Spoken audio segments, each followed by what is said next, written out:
fine example of the selectivity and inventiveness of transculturation. So Rama speaks of a four-step process. So let's look at Yo también hablo de la rosa very briefly from the perspective of transculturation. The borrowings are obvious, not just in terms of the Freudian psychology and the Marxist economic theories so prevalent in Mexico around the time the play appeared, which was in 1965. There are theatrical borrowings as well.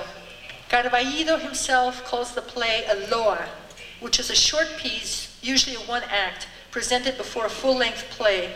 It's also a hymn of praise, a genre which, though common from the Golden Age to the 19th century, gradually went out of fashion in the 20th century. The narrator and the episodic structure seem Brechtian. The ritualistic elements, including the final scene, are Todian. However, looking at the parts separately is misleading. Although Rosa has Brechtian elements, this is no Brechtian play, as some commentators claim. Looking at the intermediaria in the light of her own tradition, rather than through Western theories, we see that her role as narrator stems from her experience in oral culture. We as audience experience that tradition in her terms. Her speech draws us in, enveloping rather than distancing us, awakening us to the beauty and fluidity of her language. Her scenes are intimate, quiet, introspective, or reflective. This experience is profoundly different from that of the audience in Brecht's theater. Brecht advocated leaving the lights in the house on to create an informal music hall atmosphere in which people feel comfortable smoking, laughing, and commenting on the action. The oral tradition helps explain the episodic plot in Rosa. As in Brechtian theater, some of the 21 scenes seem strung together. One could change the order without significantly changing our experience of the play. However, the episodes are not Brechtian in Brecht's own definition. They are not meant to distance us. So they are there because in the oral tradition you tell a story. And to tell a story in an oral tradition is to keep adding on sequences. This happened and then that happened. So it's a misreading, I think, of the episodic plot to read it as Brechtian. And I think it's important to recognize that Brecht's own epic theater borrows or picks up from the epic tradition, the epic poet being the most obvious example. And Brecht himself was the first to admit that stylistically speaking, he says, there is nothing at all new about epic theater. That he has used techniques and ideas from Asiatic theater, medieval mystery plays, Spanish classical plays, Jesuit theater, and many more sources. Brecht, in fact, is one of the greatest examples of the vitality, selectivity, and innovation associated with intercultural exchange. However, what makes him Brechtian is his particular use of acquired materials. What makes Carballido non-Brechtian is his particular use of his. The same applies to the play's ritual elements. The story of the two who dreamed and the final scene of the play are not Artaudиan because they invoke ritual. Rather, Artaud is ritualistic because he invokes, even mystifies, Mexican indigenous rites. For Artaud, the non-Western is, quote, true culture that operates exaltation and force. In Mexico, since we were talking about Mexico, there is no art.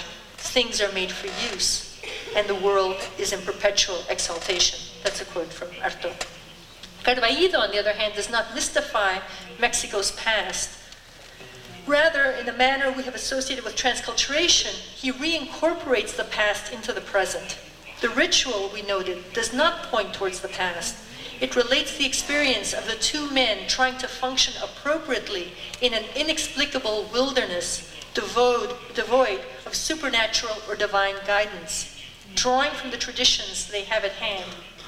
Moreover, Carballido's ritual dance, linking the characters at the end of the play, is not an ahistorical or nostalgic return to ritual community.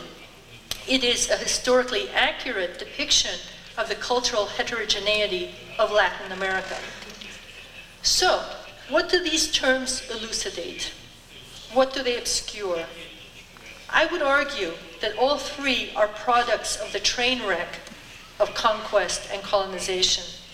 Mestizaje allows us to understand the racial and cultural continuities on the bodily scale, the microcosm in which these conflicts were lived as embodied experience. Memories and survival strategies are transmitted from one generation to another through performative practice that includes, among other things, ritual, bodily, and linguistic practices. These practices have histories or genealogies.